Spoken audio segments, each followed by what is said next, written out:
आपण कॉरिडॉरचं काम करतोय, याच वर्षी हे काम हातामध्ये घ्यायचं आहे। अनेक लोक शंका कुशंका उपस्थित करतात, लोकांना घाबरवण्याचं भडकवण्याचं काम करतात। आम्ही प्रत्येकाला उत्तम मोबदला देतो, ज्याचं दुकान आहे त्याला दुकान देतो, कोणालाही या ठिकाणी त्याच्या धंद्यापासून आम्ही वंचित करत नाही। आणि काही लोक तर या ठिकाणी परिचारक मालक जे कुठल्याही योजनेत बसत नाहीत त्यांच्याकरता स्पेशल पॅकेज देऊन त्यांचंही पुनर्वसन आम्ही त्या ठिकाणी करणार आहोत। त्यामुळे माझी विनंती आहे, आणि मी तर हे म्हणेन, आज जे दुकानदार त्या ठिकाणी आहेत, आज त्यांचा जो त्या ठिकाणी धंदा होतो, त्यांची उपजीविका चालते, एकदा आपला कॉरिडॉर होऊ द्या। पांडुरंगाच्या कृपेने त्यांचा धंदा 10 पट नाही झाला तर माझं नाव तुम्ही बदला। इतक्या मोठ्या प्रमाणात देशभरातनं या ठिकाणी माऊलीच्या दर्शनाकरता, पांडुरंगाच्या दर्शनाकरता लोकांना यायचं असतं।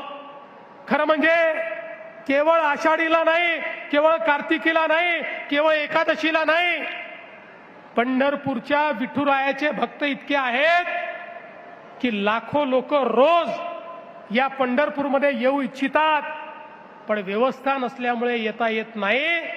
आता इतका भव्य, इतका दिव्य, इतका सुंदर कॉरिडॉर आपण तयार करणार आहोत की ज्यामुळे पंढरपूर नाही, या सोलापूर जिल्ह्याची अर्थव्यवस्था बदलून जाईल। इतकं जबरदस्त अशा प्रकारचं कार्य हे त्या ठिकाणी आपण करतो।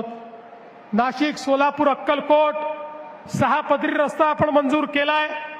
केंद्र सरकार, मोदीजी 20,000 कोटी देत आहेत, त्यामुळे एक्सपोर्ट करण्याकरता नवीन वाढवण बंदराशी तुमच्या सोलापूरची थेट कनेक्टिव्हिटी होणार आहे। पुढच्या काळामध्ये एक्सपोर्टचा फायदा या माध्यमातून या ठिकाणी होणार आहे। आणि एवढंच नाही तर म्हैसाळ उपसा सिंचन योजनेकरता 1594 कोटी आपण दिले। उजनी धरणामध्ये फ्लोटिंग सोलर आपण त्या ठिकाणी करतो, आणि त्या माध्यमातून JW ग्लोबल सुधारण्याकरता जायकाच्या माध्यमातून आपण त्याही ठिकाणी उत्कृष्ट अशा प्रकारच्या आरोग्य सेवा या कशा देता येतील याचा देखील प्रयत्न करणार आहोत। हे शहर असो किंवा जिल्हा असो, या जिल्ह्यामध्ये खरं म्हणजे इतक्या मोठ्या प्रमाणात धार्मिक पर्यटनाचा वाव आहे। मी आता इथे येण्याच्या आधी बार्शीला भगवंतांच्या प्रगट दिन उत्सवाला जाऊन आलो। त्या ठिकाणी देखील अतिशय मोठ्या प्रमाणात 1000 वर्ष जुनं प्राचीन अशा प्रकारचं मंदिर, पांडुरंगाचं मंदिर, बाजूला धाराशिव मध्ये आई तुळजा भवानी, त्या ठिकाणी अक्कलकोटमध्ये स्वामी समर्थ।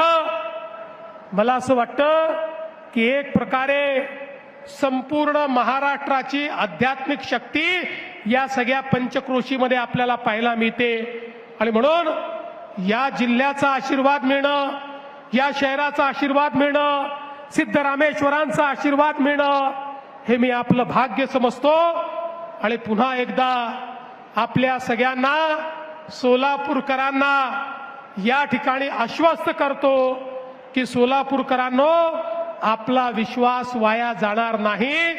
आपल्या विश्वासाला आम्ही उतराई होण्याकरता दिवस रात्र मेहनत करू, आणि आमचे निवडून आलेले लोकप्रतिनिधी हे पारदर्शी प्रामाणिकतेतून आपली सेवा करतील हा विश्वास व्यक्त करतो। पुन्हा एकदा महापौर, उपमहापौर, स्टँडिंग कमिटी चेअरमन, सगळे नगरसेवक, झोनचे सभापती, जिल्हा परिषद अध्यक्ष, उपाध्यक्ष, सर्व सभापती, आमचे नगरपालिका नगरपंचायतीचे अध्यक्ष, उपाध्यक्ष, नगरसेवक, या सगळ्यांचं मनापासून अभिनंदन करतो। या रणरणत्या उन्हामध्ये आपण सगळे लोक या ठिकाणी एकत्रित झालात। भारतीय जनता पक्षाला तुफानही थांबवू शकत नाही आणि ऊनही थांबवू शकत नाही, हे आपण सगळ्यांनी या ठिकाणी दाखवून दिलं। त्याबद्दल आपल्या सर्वांचे आभार मानतो आणि माझं बोलणं संपवतो। धन्यवाद। जय हिंद जय महाराष्ट्र.